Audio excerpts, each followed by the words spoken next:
Okay, Mariners TV, it's the first one, Vaughan. Welcome, you're the first one. Thank you, Andy. Thanks to be on Mariners TV. Yeah, it's good, exciting. It's our first one, so we'll see how we go with this one.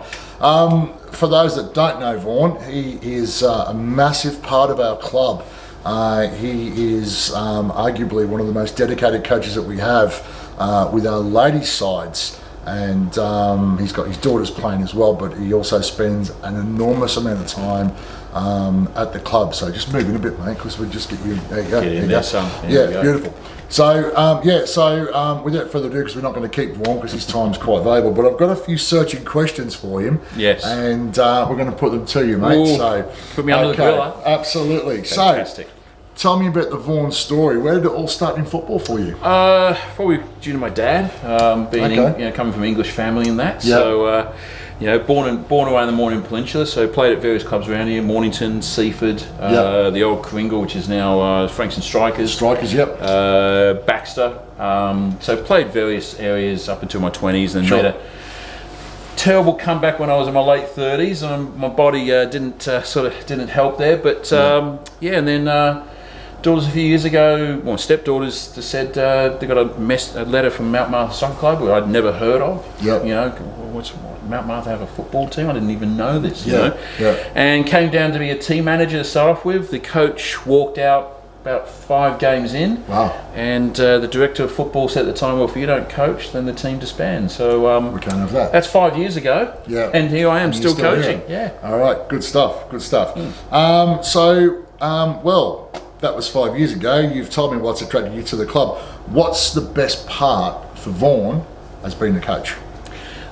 Look, I think for me it's been watching the players that I've coached from like 11 years upwards, the development they've had. Yeah. It's just absolutely sensational. Some of the players I've had the pleasure of coaching, and even the others who've moved on to other clubs, I still keep a close eye on them. But just watching them grow and develop, and watching other players that you see on the around the other teams and see how they've gone. I mean, this is such a young club, and it's we've got the senior men's who had their first win on the weekend. Well done, lads. Boys. Yep. And the dream now is to get the first women's team, and I think that's the big thing is seeing the develop from young girls into women who will play as part of the first women's team. It's going to be really exciting. Yeah. Do you have any idea on when we will get a ladies senior side? Look, the hope is either in 2022 or 2023, the latest.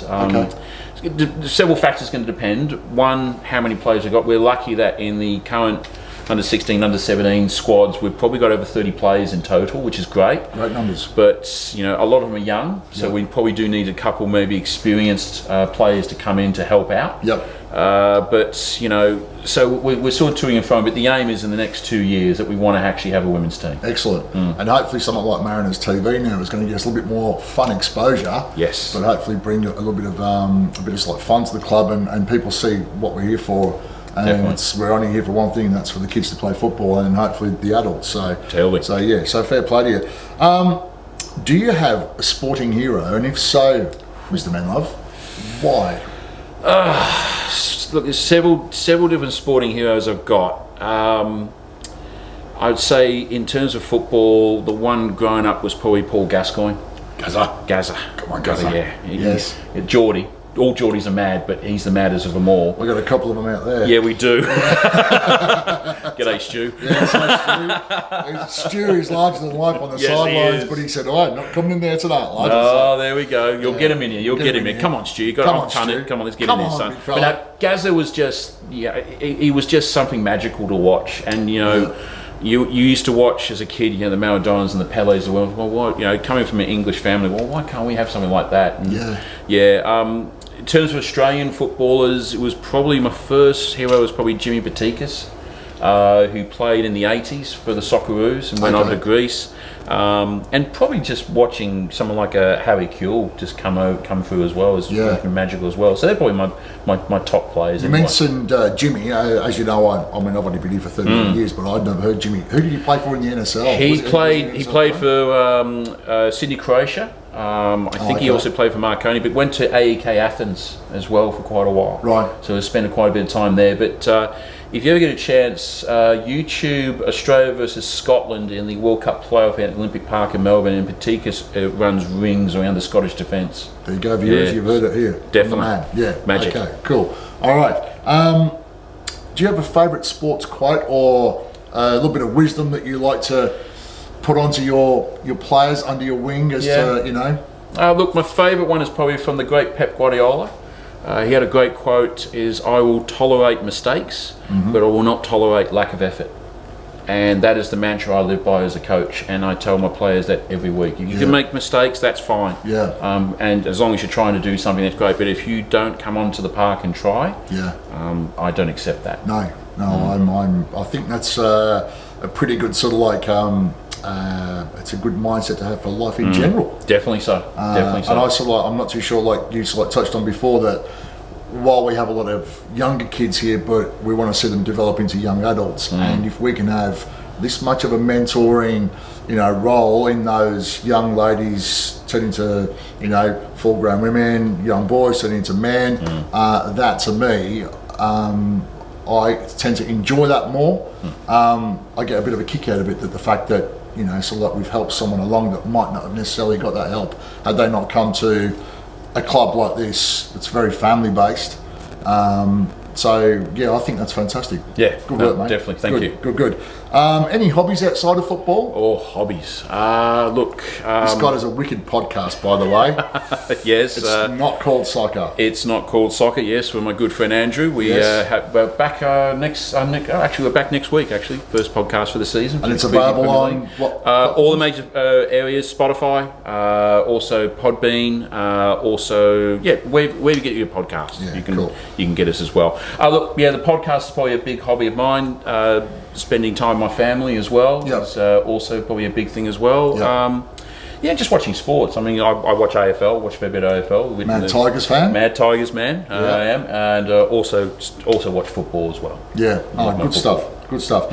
Last question. I know who you support, but can you tell me why you support them, and if you have a memory that stands out from the other kind of thing you think, wow, it's amazing to be a fan of? Yeah, look, the two clubs I'm probably most passionate about in Australia, Melbourne Victory. Follow them ever since the inception. Probably the greatest night would probably be then when they won their first premiership. As we always say, 6-0. Yes. Archie Thompson 5. Archie Thompson 5. Adelaide.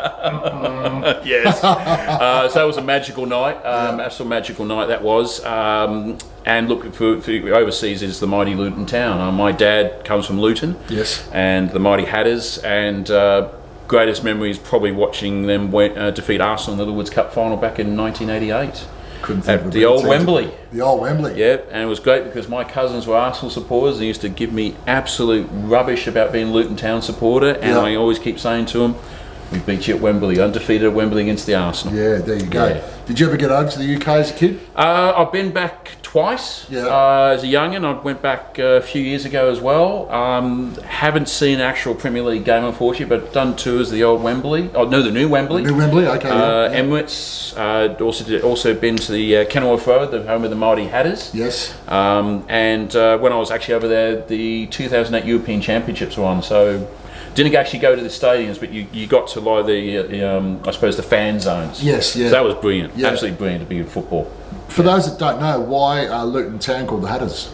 The main industry. I think it was one of the big industries. They used to make hats. Okay. Yeah, so that was the main thing. They used to make hats, and There you go, viewers. You learn something new every day on Mariners TV. Thank you. There you go. Well, Vaughan, it's been a pleasure. Thank you. Thank you so much for coming along. Cheers, son. And you get out there and you get those young ladies kicking ass. We will do. Thanks, mate. Go Mariners. Cheers, guys. See you later.